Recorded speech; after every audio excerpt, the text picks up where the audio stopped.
Dobrodošli. Danas se bavimo jednom zaista moćnom idejom, načinom da razumemo kako se učenje dešava, a da to nema nikakve veze sa konačnom ocenom. Gledamo ceo proces. Pa, hajde da krenemo od jednog, reklo bi se, fundamentalnog pitanja u obrazovanju. Kako mi uopšte znamo da je neko nešto naučio? Nekako smo navikli da se fokusiramo na konačnu ocenu. Znate, taj jedan broj ili slovo. To je kao fotografija, jedan trenutak, ali šta je sa celim putem do te ocene? Onaj pa pomalo haotičan, ali fascinantan proces u kom se razumevanje zapravo gradi. Da vidimo kako ovo izgleda u praksi. Idemo u jednu učionicu, na jedan vrlo jednostavan eksperiment. Sve počinje pitanjem koje bi, recimo, postavili učenici 2. ili 3. razreda. Dakle, zadatak za učenike je bio da otkriju koji su to ključni, suštinski uslovi za život jedne biljke. Prilično jednostavno, zar ne? I oni su pratili klasičnu naučnu metodu. Znači, prvo, koje su njihove početne pretpostavke. Zatim, naravno, ide sam eksperiment. Nakon toga, ključno je posmatranje i beleženje. I na kraju, dolazimo do zaključka na osnovu dokaza. Sad, pogledajte ovo je baš interesantno.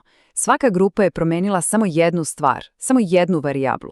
To im je omogućilo da vrlo precizno vide šta je to što pomaže, a šta odmaže njihovoj biljci. Pametno, zar ne?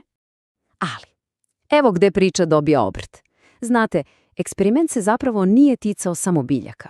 Pravi cilj je bio nešto drugo. Da se misaoni proces učenika učini vidljivim. I to se radi pomoću nečega što zovemo formativno ocenjivanje. Najlakše je da ga zamislite kao neki GPS za učenje. To je proces koji stalno prati i usmerava, dajući povratne informacije u realnom vremenu. Ne čeka se kraj. Ok, prvi alat koji nastavnik koristi je jedna vrlo jednostavna checklista. Služi mu da tokom eksperimenta, onako u hodu, beleži ključne stvari koje primeti.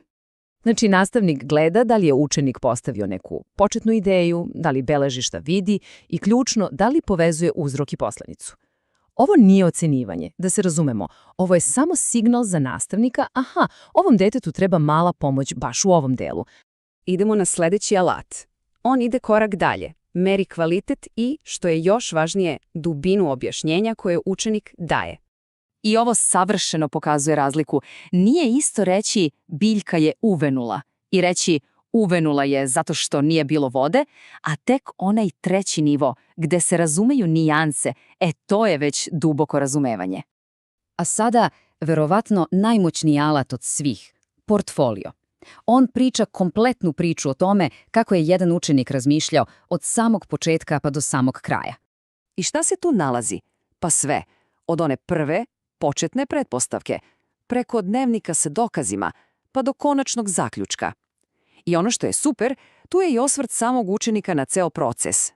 Ovde se ne gleda da li je uredno, već kako se ideja razvijala. Dakle, suština je sljedeća.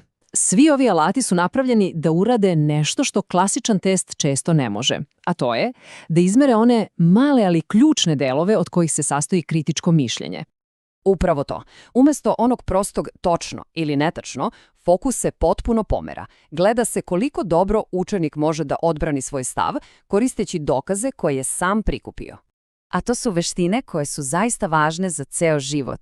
Formiranje hipoteze, korišćenje dokaza, objašnjavanje veza, prepoznavanje šta ne znamo. To ostaje dugo nakon što se činjenice iz lekcije zaborave. Hajde da sve ovo zaokružimo jednom prilično dobrom analogijom. Ona nam nudi jednu potpuno novu perspektivu na to šta je uspeh i napredak učenika. Zamislite da je standardni test jedna jedina fotografija biljke posljednjeg dana. On nam samo kaže da li je porasla ili nije. Formativni alati su, sa druge strane, kao onaj ubrzani video snimak, time-lapse. On nam pokazuje sve, svaku fazu, kako je zalivana dokazima, kako je rasla, kako je na kraju procvetala u jedan zreo zaključak. I za kraj, jedno pitanje za razmišljanje. Šta bi bilo kada bismo pitanja koja učenici postavljaju počeli da cenimo podjednako kao i odgovore koje nam daju? Možda je baš ta radoznalost, to traganje, pravi znak da se učenje zaista dogodilo.